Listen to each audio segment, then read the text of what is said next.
Okay, our next speaker is the Radamanthus Batnag, sketching for programmers.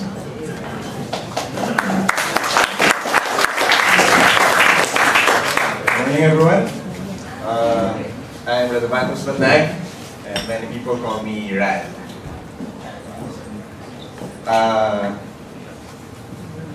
This morning, I'm going to talk about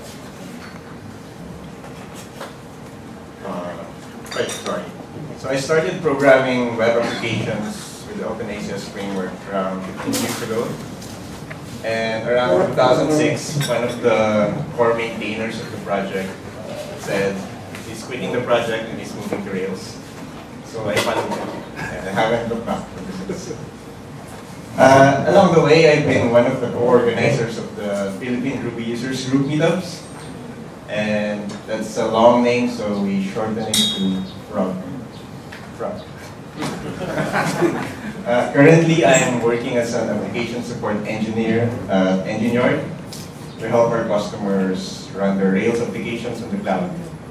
And sometimes I deal with situations like this. Sometimes. So I'm Radamanthus on GitHub, Twitter, and Gmail. So I'm going to talk about sketching for great success. Doodling. Sketching is the more accurate word because doodling is drawing mindlessly. But I want to use the word doodling because sketching sounds like it's something only professional artists do, whereas doodling is something that all of us can do.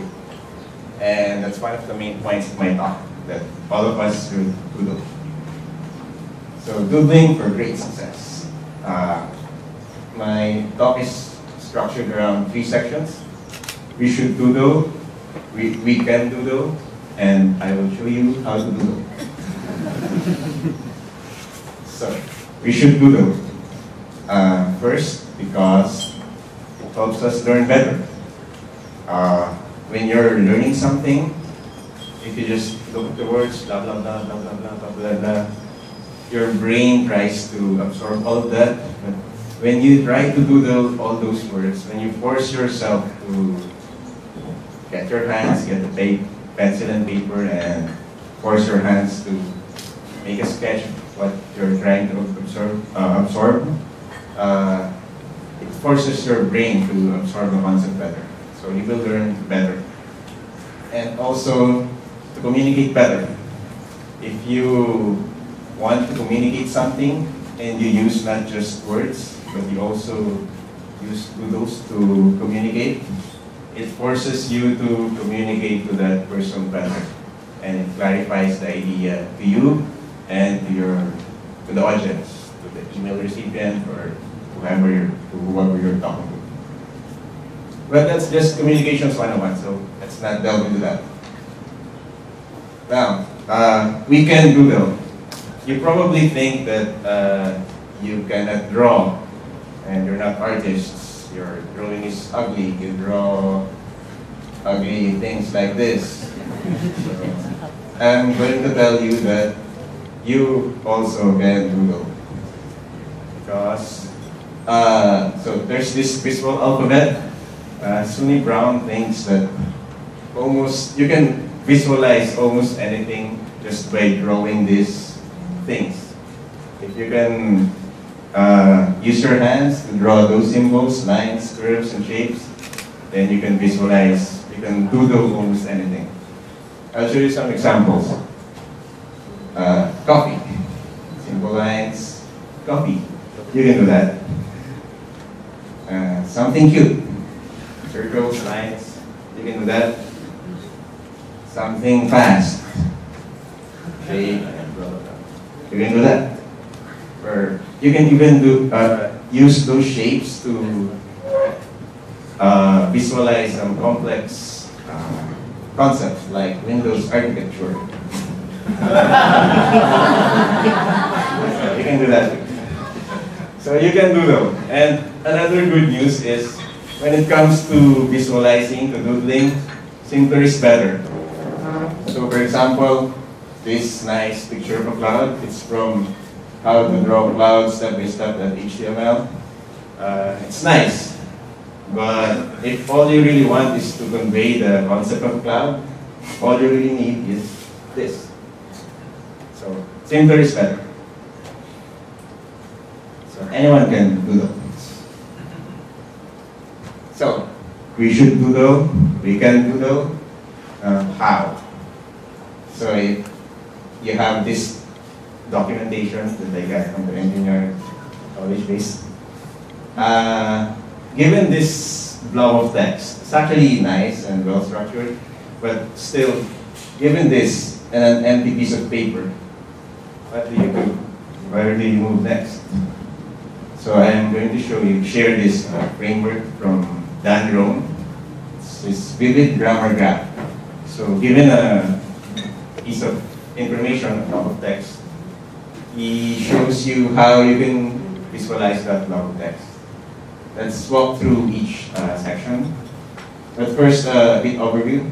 So this chart will show you if you see this, if you see a name, then draw a portrait. If you hear numbers, draw a chart.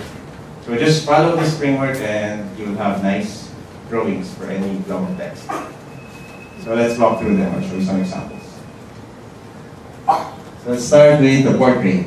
If you hear a name, if you want to describe who or what you're talking about, that's where we all start. Draw a portrait. For example, this sentence. This component connects by SSH to blah, blah, blah, blah. So let's highlight the nouns. Let's start with one noun, this component. And let's make a simple shape for it. There, yay. So we have our portrait for our component. It's I know that that sentence is talking about the gem, so I made it shaped like a Ruby gem. And then connects SSH via the application master. So it's an instance, it's an AWS instance. So it's a box. And the server side is component. So yeah. So just draw simple shapes, simple portraits to represent what you're talking about. So that's your portrait. Our next diagram there is a chart. If you hear numbers, if you want to compare objects relative to quantities, use the chart. You all know charts. Let's go through this. Example, this table about AWS, EBS, IOPS performance. So we're talking here about IOPS performance of the SSD and magnetic EBS type volumes. And the numbers are over there. But it's not so obvious from this plain table. So we want to make it more obvious by using a chart. So there. Something about this. AWS recently introduced SSD EBS volume. So for those of you not familiar with AWS, EBS is something like a detachable hard drive for your AWS servers. So when AWS introduced SSD EBS volumes, those of us who use SSD in our laptop say, "Whoa, let's move to EBS immediately, EBS SSD, it's fast." But what's not obvious here is small SSD EBS volumes are slower than magnetic EBS volumes. So we make that obvious through this chart. So there's the 15 gigabyte SSD. It's 60% slower than your classic magnetic EBS. So there's the chart for you. We make through the chart, we make it screaming obvious that small EBS SSDs are much slower. So I use big EBS SSDs. So there's the chart for you. Next diagram is a map. If you're talking about objects, if you see a list of objects, if you want to show how objects relate to each other in space, use a map. So when describing objects' position in space, draw a map. Example is, say, this sentence. on each instance, the contents of something directory are copied to something directory. So we're talking about an instance. So we draw an instance, and inside the instance is the something directory and the something directory. But those two something directories are cumbersome. So let's use nice labels for them. The cache copy and the release directory. So the diagram there is just the instance, and inside the instance are the directories. So there's the map. So next diagram is the history timeline. If you hear a history, if you want to show objects' position in time, draw a timeline. So for example, this part of the documentation, step 2, gem bundling, step 3, the quad configuration, step 4. So just to draw a timeline, just draw an arrow for each step. Step 2, step 3, step 4. See. Right. So the next diagram is flowchart. If you hear a sequence, if you want to show how objects influence each other, draw a flowchart. We're all used to flowcharts. We're all used to using flowcharts to depict a decision tree. But here, we're all familiar with that, the Bacon decision flowchart. What I'm referring here is how you can use a flowchart to show how objects influence each other. So here's my flowchart to convince my boss to send me to RubyConf PH. Alright, that's flowcharts. I'll show you a complete example.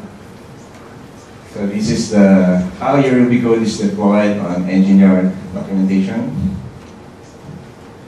And let's apply the charts again on our documentation. First, we draw portraits of the things we're talking about.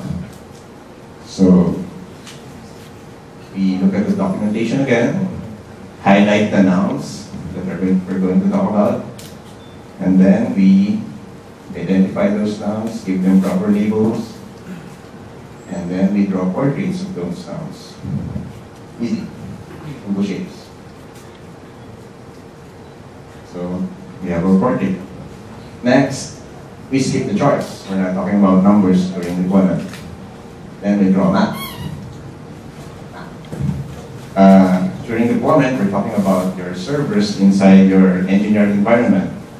So we have a diagram of your environment and the instances inside. There.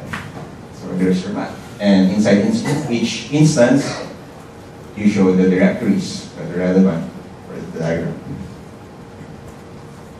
Next is we talk about the timeline. So it's deployment. It shows step 1, step 2, step 3. So here's the whole document, step 1, step 2, step 3. So we just make a timeline of step 1, step 2, step 3, up to the end. Easy.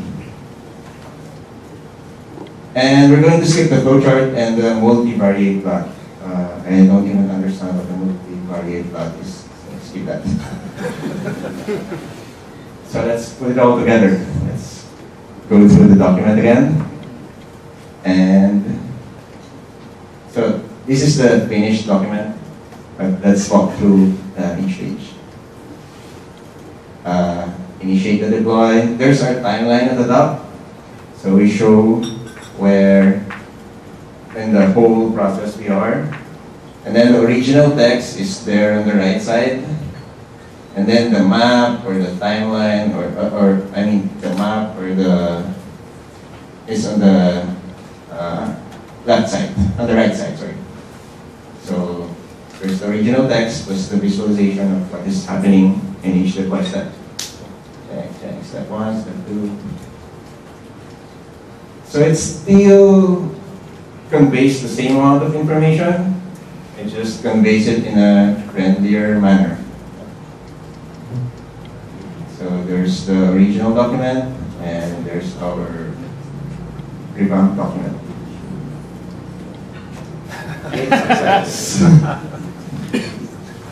So I hope I piqued your interest on doing this. I will share some books where I got this framework. The first is Blah Blah Blah by Dan Rome. That's where I got the vivid grammar graph, the portrait chart line. So it's a big picture book. It teaches you how to convert a massive blob of text information into concise, easily digestible visuals. Next are two books by Dan Rome again. The first is The Back of the Napkin, and the second is Unfolding the Napkin, the orange book. So the first book shows how to, it's a more tactical book. Given a piece of information, one paragraph or one page, it will show you how to make which chart, which diagram to make, whether it's a chart or a flow chart or timeline, whatever. And the second book is a workbook. It will give you, say, okay, look at this piece of information and try to visualize this. And then there are answers to that. So it's an exercise book. And the last is where I got the Visual Alphabet by Sweeney Brown, Doodle Revolution. Again, it's a tactical book. It will teach you how to doodle better. It will teach you handwriting exercises and how to improve your doodle.